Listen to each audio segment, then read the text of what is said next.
Series and parallel circuits. Series are basically continuous connections, so A and B, whatever you're powering, but here it's light bulbs. Light bulb A and light bulb B, same wire.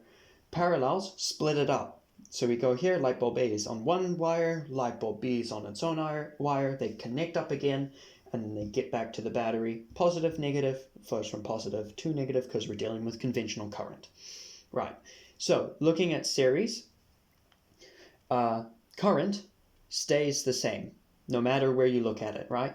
Current here is the same as current there, or current here, anywhere.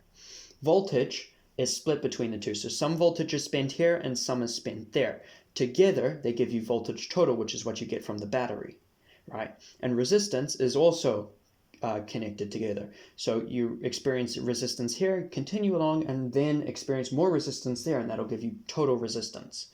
Now, here's an easy analogy to remember this.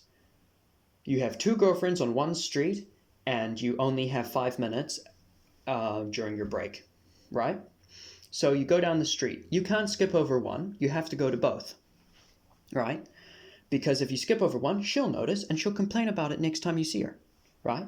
So what you do is you split up your time strategically. Which one is more demanding? Let's just say, for the sake of argument, that Alice is more demanding. So you're going to spend maybe 3 minutes with Alice and 2 minutes with Betty. That way it's split up. You spend time with both. It works out. Now, there's another problem. Both have a parent living at the house, right? Alice has her tenacious, horrible mom. Again, for the sake of argument, let's just say the resistance there is higher.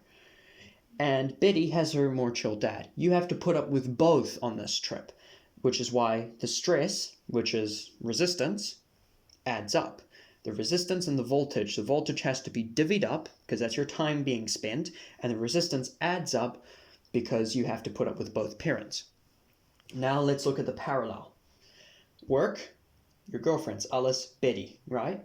Here's something clever you can do. You don't have to go see Betty on your first break. You can go see her on your second break, right? Because you can go by Alice. They're different streets now. Betty won't notice. So you spend the full 5 minutes with Alice, then you go back to work, and on your next break, you skip over Alice, and you spend the full 5 minutes with Betty, right? So they're both happy because they both get the same amount of voltage there. So voltage total is equal to voltage 1 is equal to voltage 2. Same voltage, right? And here, there's another thing. You're walking. You walk on streets. You can't walk on both streets simultaneously, so it's split up, right? So current splits up between the two. Current 1 plus current 2, right? The current comes along, then it splits into 2. They're not necessarily 50-50, right? Then they come back together again to form current total. So if you take current 1 here and current 2 there, add them, current total there. Current total is equal to current 1 plus current 2. Now for resistance, again, a similar thing applies to voltage total. You don't have to put up with both in one round. You can put up with the mum first and then rush back to the job, and on your next break you're re-energized to deal with the dad, full energy, all of that. But it does have a different thing because the amount of resistance is it's variable, right?